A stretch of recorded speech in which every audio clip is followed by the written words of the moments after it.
Rakyat medua, bek susah gaduh nepikir. Bek gundah-gundah, bekain gesuk hati. Gada manteng, melimpo bermangan sabi.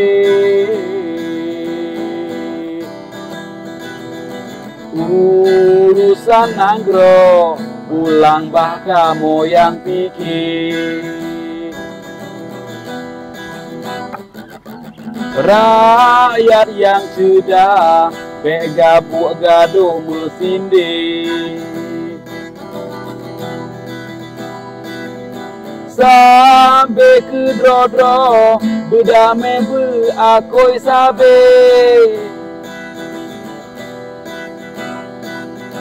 Dugah awak dro, kaglah yo pemilu dile. Suara gada, jino kena kalen hasil.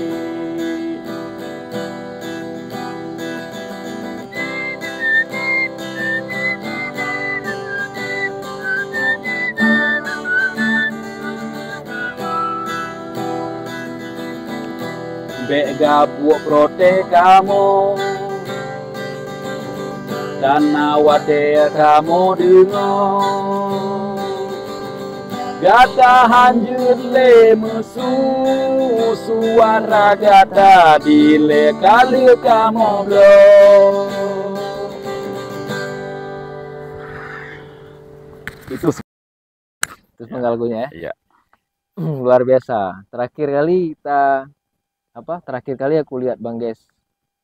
Yang aku tahu Bang Ges main musik itu 2007 atau 2008? 2007 ya? Oke, 2007. Setelah itu kemana hilang? Ini muncul lagi kalau nggak salah atau baru tahun lalu nih kan?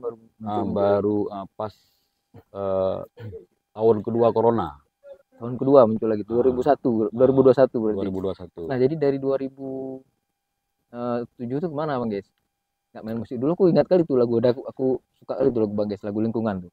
Ya betul. Yang gajah turun ke hutan Anggro. Hutan Anggro dulu lagunya rata-rata bahasa Indonesia kan? Iya, lagu bahasa Indonesia. Cuek kan. Aku di HP masih simpan namanya Maimunzir Cuek. Nah, Cuek band. Kemana tuh Cuek sekarang? Cuek masih kayak dulu, masih cuek dia. Masih seperti biasa. Karena kita sudah berkeluarga, jadi sudah tempatnya pencar. Makin cuek kita. Makin cuek, jadi nggak terlalu fokus lagi ke musik. Terakhir kapan cuek eksis itulah terakhir di penghujung 2007 itu. 2007 terakhir. Kita ikut festival musik lingkungan. Setelah itu juara ya? Juara. Setelah juara terus kita bubar. Berarti ininya sudah bubar karena nggak juara satu. Enggak, kalau di tahun-tahun itu memang ini di musik itu kan juara terbaik itu juara 2. Siap. Juara 1 itu milik panitia. Oh gitu. Ini deh. Enggak. Aku panitia. Enggak, bentar dulu. Nah, jadi setelah itu kemana? Habis bubar kemana Kak? Enggak main musik sama sekali waktu itu? Enggak main musik sama sekali, sudah fokus kerja masing-masing. Kawan-kawan banyak yang ada di Banda Aceh, ada yang di Aceh Besar, ada yang di Jeram, dan saya sendiri udah hijrah ke Aceh Timur. Udah ke Aceh Timur, pindah ke Aceh Timur. Jadi udah kerja masing-masing di lembaga sosial. Itu ya. Terus kenapa bisa nyesap? Maksudnya bisa kembali ke ini? Cerita kembali gini. Jadi pas saya ada pelatihan kalau nggak salah kemarin di Banda Aceh, terus jumpa dengan ini Nazar Nderasa Halam, personil Apache 13. Kita ngomong-ngobrol, terus diskusi di warung kopi. Ini kita nggak ada kegiatan nih, apa yang harus kita lakukan? Masa pandemi pula tuh ya? Masa pandemi dan diracuni. Pandemi itu kita nggak ada kegiatan, apapun nggak bisa kita lakukan. Akhirnya waktu itu ada isu yang paling menyayat hati soal limbah-limbah dibuang ke salah satu makam ulama-ulama itu yang di Kampung Pandi. Ya. Isu yang itu sangat muncul. Ya? Ipal itu. Jadi kita dengan Nazar Sahalam tuh sepakat ke Studio Sa, kita buatlah lagu tentang Ipal itu yang judulnya Teng Paneng. Jadi soal Teng Paneng itu. Oh, Teng Paneng itu lagu tentang itu ya? Yang limbah itu dibuang. Jadi yang dipikir ternyata limbah pun dibuang ke makam-makam sultan dulu. Jadi orang nggak mikir, cuman mikir modal cepat saja. Terus itu memang udah mulai langsung komit nih eksis nih atau gimana? Atau mau coba-coba waktu itu? Coba-coba. Karena terus video klipnya juga ala kadar. Jadi bikin klipnya ala kadar, dibantu sama Jakir dari kebetulan dia juga ada di Banda Aceh, anak Perla. Bikin klip, kita janjinya 1 lagu selesai. Kita udah berarti udah mungkin ini untuk menyuarakan dari media, dari aktivis sudah menyuarakan soal IPAL itu nggak ada yang respon, jadi kita suarakan dari lagu. Bentar lu, yang ku tahu Bang Ges dulu nggak terkenal.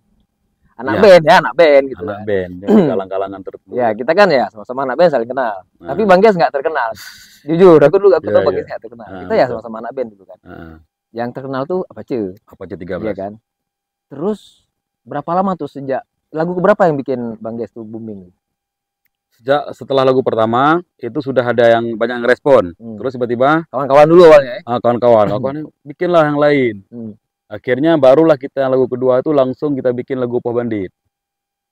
Di Poh Bandit itu yang langsung. Yang lagu tadi, bukan ya? Bukan, lagu Poh Bandit itu lagu yang memang sangat dikenal. Tahu kasus nih, kasus itu lagu Poh Bandit itu. Tujuannya ke seniman pasti. Seniman juga, terus. Ngaku aja, utamanya ke seniman, walaupun agak nyampe kayak yang lain. Umum tapi memang umum ya. Karena itu kan lagi heboh-heboh ini dulu. Makanya lagu itu tercipta, aku tahu prosesnya. Ya waktu itu kan pandemi itu ada namanya konser virtual ya. Terus dan yang dilibatkan hanya seniman-seniman yang ada di kota Banda Aceh. Walaupun dia berlatar belakang di kota manapun, tapi yang ada di sini karena alasannya pandemi macam-macam. Dan orang yang sama yang mengelola itu. Tinggal bongkar-bongkar seni. Jadi sampai kami bilang ini ada Bandit Seni ini. Tapi Bandit Seni kan? Itu isunya sudah lama. Jadi kebetulan saya diskusi dengan Nazar itu bukan hanya di Aceh. Bandit Seni ini terjadi di mana-mana. Kebetulan saya kuliah di Jogja. Di Jogja itu setiap tahun ketika ada event seni, itu yang mewakili Aceh selalu sanggar yang sama. Setiap tahun. Dan setelah saya kuliah di Jogja pun saya ada kesempatan sekolah di Jepang. Yang mewakili Indonesia pun setiap 6 bulan sekali di Taman Shinjuku itu orang yang sama, grup band yang sama. Mungkin mereka yang kompeten. Kalau kompeten banyak. Jadi tinggal sangat banyak seniman pekerja seni yang luar biasa. Misalnya kalau bicara Aceh lah, nggak usah jauh-jauh. Itu banyak sekali seniman-seniman tua yang seni tradisi misalnya. Rapa Yuru, Rapa Ipase, yang itu yang harusnya diekspos lebih tajam. Tapi yang ketika saya kuliah di Jogja itu selama 4 tahun lebih itu, selalu yang dibawa itu teater, puisi, dengan orang-orang umum bandit seni yang sama. Justru yang kayak tradisional tuh kurang ya, tradisi gitu ya? Kurang, sangat kurang. Malah mereka bertahan hidup malah di Jakarta, di tim misalnya, di Taman Ismail Marzuki. Seniman-seniman itu mereka bertahan di sana, jadi membawa atas nama bukan Aceh lagi. Muncullah lagu Bandit Seni tadi. Bandit Seni. Karena keresahan tuh udah panjang sebenarnya. Mungkin itu juga bukan itu alasan Bang Ges berhenti bermusik waktu itu. Karena banyak kali bandit. Malah sedihnya enggak? Bukan ya? Salah satunya itu juga. Salah satunya itu, yang kedua memang. Ya kan dulu kita kalau manggung bayarnya kecil. Terus susah juga. Kalau nggak ada link nggak dipanggil. Kalau nggak ada wadalam nggak dipanggil gitu. Oh, ada lagu. Judul lagu lagi ya? Ada. Itulah makanya setelah lagu Poh Bandit melejit terus di situ ya. Alhamdulillah langsung monetes di Poh Bandit itu. Monetes akun. Berapa bulan tuh? 2-3 bulan? Nggak sampai 2 bulan. Karena kita kemarin tuh dengan kawan-kawan studio saya itu malam bikin lagu, paginya kita bikin klip. Teng Paneng. Setelah Teng Paneng berapa lama jadi yang cuma 2 mingguan. Jadi Poh Bandit? Jadi Poh Bandit udah dengan klip. Terus hanya berselang berapa minggu langsung jadi Hak Reman. Memang Nazar gila soalnya produksi. Dia luar biasa, idenya luar biasa. Produktif kali nak tuh. Selain produktif dia cerdas. Misalnya melihat isu itu, kan kita diskusi nih. Iya. Ini ketua kita ada isu-isu ini. Nah, kita bikin lagunya. Cepat ya. Langsung jadi yuk masuk ke rekaman. Dia basicnya penyair soalnya. Jadi dia dapat. Betul. Ya kan? Produktif dia. Serius kalau dia emang gila kalau soal produktivitas ya. Sampai sekarang. Emang gila dia tuh. Enggak gila, produktif aja. Enggak, maksudnya gokil kok orang sekarang bilang kan gila. Betul. Jadi langsung melejit ya. Ya, melejit di. Aku tiba-tiba kan ini si Maimun ini kok udah jadi artis kan gitu. Dulu kan kita anak band ya, bukan artis kan, artis gitu-gitulah, bukan. Jadi tiba-tiba kok udah terkenal di mana-mana gitu kan. Aku kok tiba-tiba kok nggak sadar kok ngefans gitu kan dulu. Iya, maksudnya aku nggak sadar tiba-tiba kok ngefans sama Ki kan gitu. Kalau aku malah sampai sekarang nggak sadar kalau udah nih ya. Terkenal nggak tetap kayak biasa, nggak. Gila tapi kemarin ya waktu kita main di acara ada partai itu. Itu gila gak tuh? Iya, ribuan. Dari mana-mana tuh orang. Aku lihat video beredar di medsos tuh, Bang Ges, nggak kenal kan? Nggak kenal. Orang-orangnya kita nggak kenal, tapi video yang beredar tuh sebut-sebut Bang Ges tuh, datang dari jauh-jauh cuma tuh lihat Bang Ges main. Alhamdulillah juga. Alhamdulillah ya. Luar biasa. Udah pokoknya sekarang kalau itu udah monetis segala macam. Nah, terus dari Po Bandit ada lagi.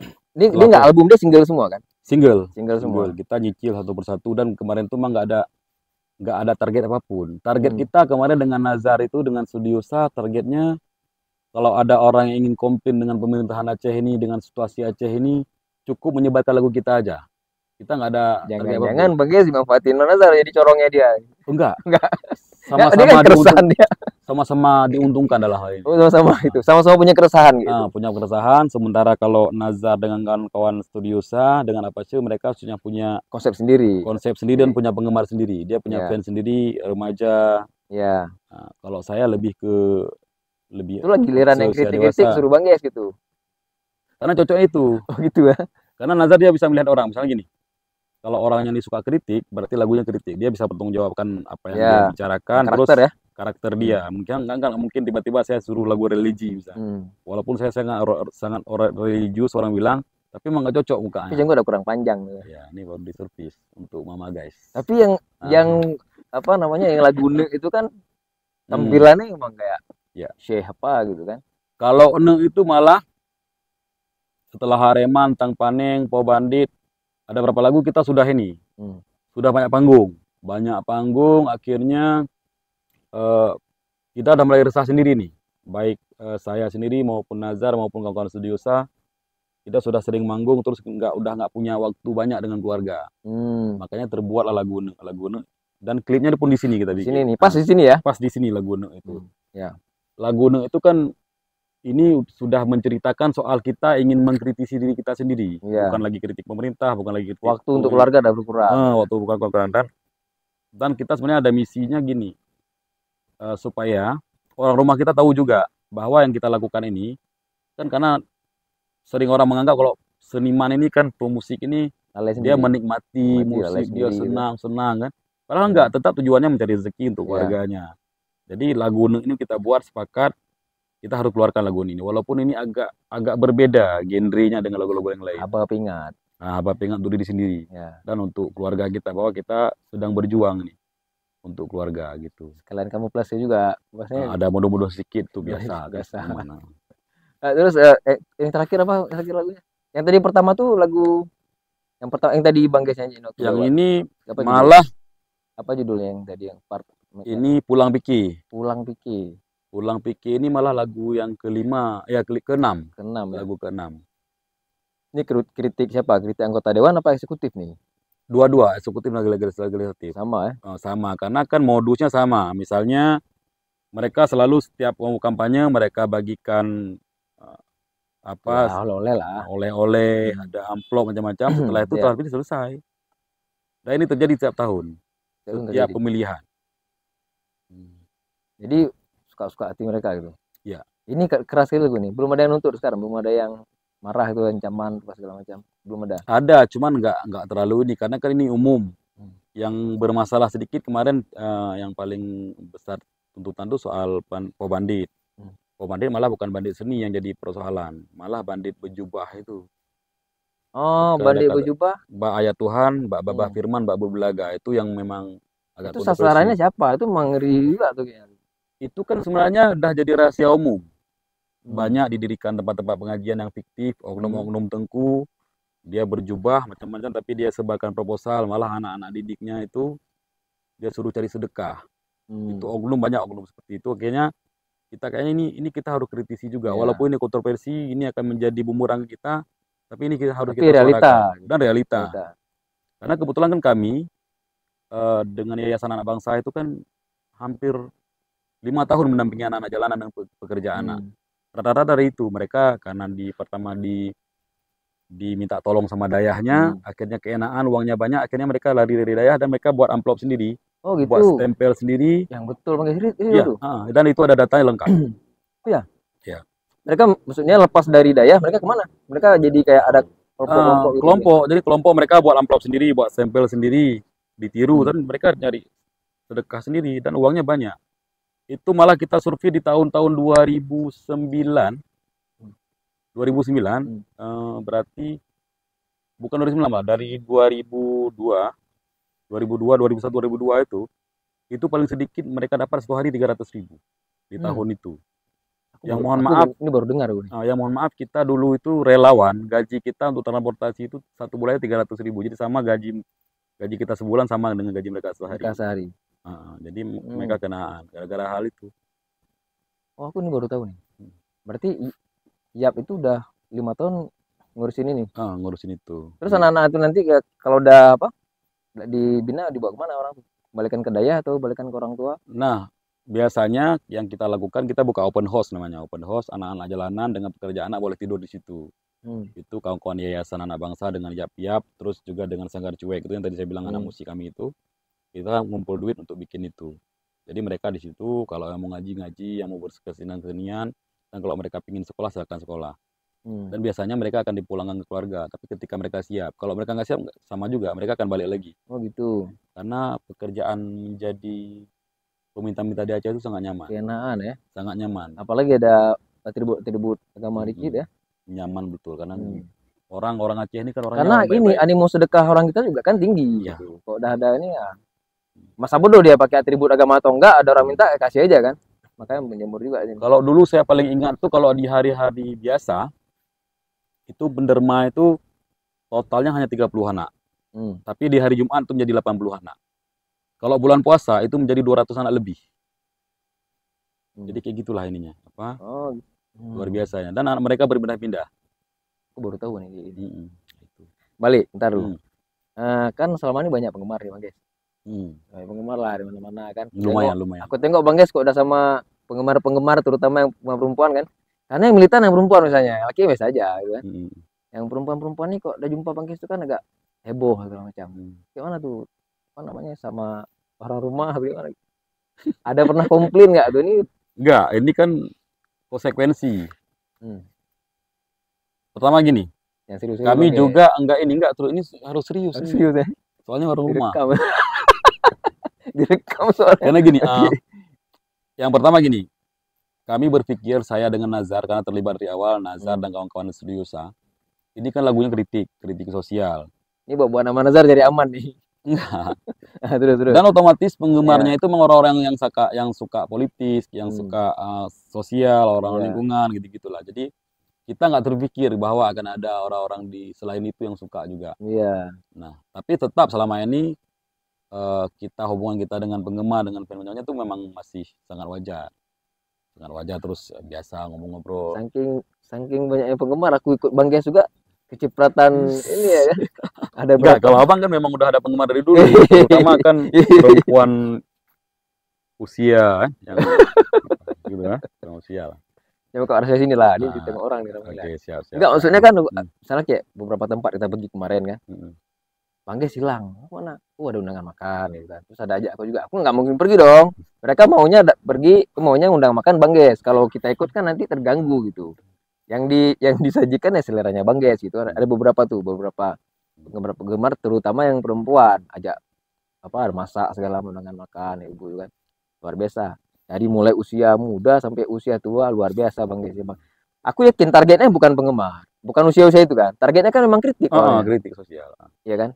Targetnya ya supaya kawan-kawan aktivis terwakili tujuannya. Nah, tiba-tiba kan nggak ada persiapan itu banyak penggemar. Tapi rumah aman ya? Rumah sangat aman. Tapi sekarang aman dan aman kali pun. Aman kali nggak juga. Dinamika tak ada, berarti kan masih diperhitungkan. Kalau aman kali berarti kita mah nggak. Hitung li ya. Jadi persoalan kan? Jadi tanya kenapa nggak ini lagi kan? Masih wajar karena memang selama ini wajar, dan kalaupun ada yang ini agak nelpon kita langsung di rumah pun telepon, dan ada batas-batas waktu. Satu lagi, kenapa? Kalau dulu kan konsepnya band. ya kan, band ada nama bandnya. Sekarang kenapa nggak pakai nama band lagi? Kenapa Bang Ges cuman sendiri Bang Ges dan ada apa namanya player-player pembantu gitu, additional player. Kebetulan kenapa nggak konsep band lagi sih?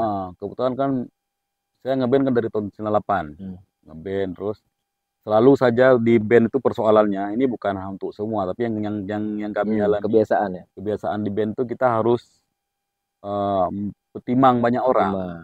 Petimbang banyak orang, apalagi kalau bicara seniman tuh kan agak, terutama gitaris ya. Gitaris apalagi udah jago dikit gitu-gitu kan. Jadi kita habis energi untuk itu aja. Ini gitaris saya kamu jangan apakah rasa sendiri aku gitaris juga dulu soalnya. Rata gitaris ya, rata yang gitaris. Itu pertama. Terus dari 2008 98 udah ngalami band tuh berapa kali bongkar pasang. Jadi kita capek, jadi karya kita nggak jadi. Makanya dulu kayak pertanyaan pertama Bang tadi, kenapa dulu nggak terkenal? Karena mungkin nggak konsen. Selalu main, terus tiba-tiba ada perubahan, terus gitaris maunya gini, melodinya begitu, tiba-tiba bassnya begini. Jadi drummernya lain lagi. Dramanya lain. Jadi satu karya aja sampai bertahun-tahun nggak siap-siap. Tapi kalau solo kayak gini, walaupun kita tetap ketika konser kita akan ajak kawan bantu kan, itu beda-beda. Beda. Jadi kalau kawan-kawan udah siap, yaudah kita main. Jadi kita main bareng, dan ketika penonton lihat pun, kalau kita bongkar personil ya nggak masalah karena kita kan bawa solo. Itu kelebihannya. Itu kelebihan. Ada juga kekurangan kita kadang-kadang kalau nggak di personil band tetap, chemistry-nya kurang dapat di panggung. Itu kelemahannya. Makanya kalau ngeband tuh enaknya kalau memang kita kompak enak, dapet mainnya gini. Tapi selama ini nggak ada kendala kan, sama kawan-kawan yang main juga udah saling ini kan, saling melengkapi kan. Iya, saling melengkapi. Walaupun memang nggak akan seindah band tetap ada chemistry ya. Chemistry kelihatan dia. Jadi gitu Bang Ges. Jadi intinya Bang Ges ini sebenarnya mau berkesenian hari ini, mau apa namanya, berkesenian sambil mengkritik target. Sekarang kan pasti berubah nih seiring waktu berjalan. Ini sekarang targetnya mau ngapain nih? Apalagi nih cita-citanya ke depan nih? Kayaknya masih seputaran kritik sosial. Seputaran kritik sosial karena pertama, ini memang belum ada genrenya yang fokus di Aceh itu. Yang kedua, ini memang sepertinya masih dibutuhkan. Orang-orang perlu menyalurkan apa yang ingin dia ungkapkan itu berbentuk dengan seni. Jadi kita bisa mewakili mereka lah. Tanda kutip mewakili mereka. Yang ketiga itu selalu banyak berapa kawan-kawan nanya, kayak mana kalian cipta lagu ini? Oh enggak, kita nggak cipta. Ini memang realita terjadi di lapangan. Kita ramu menjadi sebuah karya. Jadi gampang. Jadi nggak kita buat-buat. Dan setiap ada karya yang keluar itu, kita bisa bertanggung jawabkan, karena itu sudah mulai dari kecil-kecilan, ada bahan-bahan bacaan yang kita emang pedomannya di situ. Jadi nggak asal-asal buat lagu. Terus ini kan karena lagunya berbahasa Aceh kan segmented ini. Dari awal memang udah dipikirkan nih ya orangnya ya pasti yang dengar juga ya orang-orang Aceh aja gitu. Memang targetnya emang bukan untuk popularitas awalnya. Awalnya karena di Aceh belum ada yang mewakili suara-suara sumbang itu, suara-suara kritik itu. Kayaknya lebih mudah. Saya belajar banyak dengan kawan-kawan Aceh. Mereka buat lagu berbahasa Aceh dan penggemar jelas di Aceh. Dan malah solid mereka tampil di luar pun, di Jogja, di Bandung, di Surabaya, di Jakarta, tetap ada penggemar. Karena bahasa itu nggak akan, untuk era sekarang bahasa nggak akan pengaruh. Nggak soal lagi. Nggak pengaruh. Walaupun ke depan saya punya keinginan, misalnya, tapi bukan sekarang, masih jauh untuk coba hijrah lagi ke lagu-lagu yang bernuansa nasional. Kan Bang Ges selain main musik, wartawan juga, ya kan? Masih sekarang? Masih. Nggak terganggu tuh? Dari TV ke TV, tawarkan apa namanya karya gitu kan? Masih TV kan sekarang? Masih di TV. Nggak terganggu kerjaan kantor dengan kondisi ini kan? Manggungnya kan nggak. Iya kan, Bang Ges dari Citimur, bolak-balik Banda Aceh kadang dipanggil, kadang aku tengok ada Kebiren, Aceh Selatan, beberapa daerah lah di seluruh Aceh dipanggil. Nggak pengaruh sama apa namanya tugas-tugas liputan? Sebenarnya pengaruhnya ada, tapi nggak terlalu banyak, karena selama ini saya selalu membatasi panggung. Ini juga saya kasih tahu ke kawan-kawan yang manage itu, saya usahakan panggungnya Sabtu Minggu. Dan memang kalaupun nggak kita bilang, di Aceh rata-rata panggungnya Sabtu Minggu. Di luar itu paling sebulan ada sekali di hari. Jadi tetap kami kan di televisi itu, jurnalis televisi, Sabtu Minggu tetap libur. Jadi nggak banyak pengaruh. Ini kayaknya gara-gara apa namanya kritik lewat karya jurnalis itu nggak didengar, makanya lewat musik. Iya, ini yang pertama. Karena kan banyak sekali kawan-kawan penulis, orang televisi, pewarta foto, macam-macam itu, dia sudah coba mengkritik di media-media mereka kelola itu kan. Dan ngaruh ya, susah ngaruhnya. Ngaruhnya ada sedikit, karena kan peminat sekarang dia ingin hal-hal lain, makanya saya ngambil media seni salah satunya. Sedikit banyak adalah perubahan. Nah, dari semua lagu sekarang total dari 2001 sampai sekarang udah berapa lagu? Kalau total 32 lagu. Yang udah tayang semua tuh? Udah tayang. Udah tayang. Terakhir kali itu suka lagu Bang Ges yang 2007 tuh ya. 2007. Hutan Nanggro. Hutan Itu keren lagu tuh. Itu bisa nggak juara 1 ya? Bang Momo jurinya tuh. Bang Momo bukan lagu. Serius. Coba tanya Bang Momo nanti. Bang, kenapa nggak juara tuh, keren lagu tuh. Ya kan, itu udah nggak bermusik. Sekarang sudah 32 lagu. Dari 32 lagu yang diproduksi itu, aku nggak nanya berapa yang udah didapatkan. Aku nanya lagu yang paling Bang Ges suka dan paling kena gitu. Lagu yang paling berkesan. Enak aja maininnya, enak gitu, senang aja. Kalau senang itu ya Hak Reman tuh kalau di Aceh Selatan kita sering diundang tuh sampai dirubah judul jadi Kue Hak Reman tuh asik karena emang dia nyeleneh memang. Yuk kita nyanyiin Hak Reman sekarang. Oke Hak Reman ya. Hak Reman Paki bancara kena maju Nepede hayu ba mata donya Pikiran pane ilmehana berkembang Rata jut simpang lale medawa Gop kaya tanyo sakit uleng Burgop ta anggap tan mutunte Na urung teka keneba kemajuan Awai tata lake hareman Gope jut getanyo cin hanjut Ku sirka dari dalam perut Daripada bacut lebih got hanaju Bangai dari ulet robaiku. Kayak gitulah kira-kira. Ya ini aku juga senang lagu nih. Lagu apa namanya? Memang Aceh nggak maju-maju gara-gara kondisi kayak ini. Ya. Orang tuh beredar. Di mana-mana. Terasa sekali. Ya. Di semua lini ya, di semua sektor ya. Ada kayak gitu ya. Oke Bang Ges, makasih banyak. Ya, sama-sama. Udah jauh-jauh datang dari Aceh Timur ke Banda Aceh. Aceh ini ini Aceh Besar ini. Aceh Besar ya.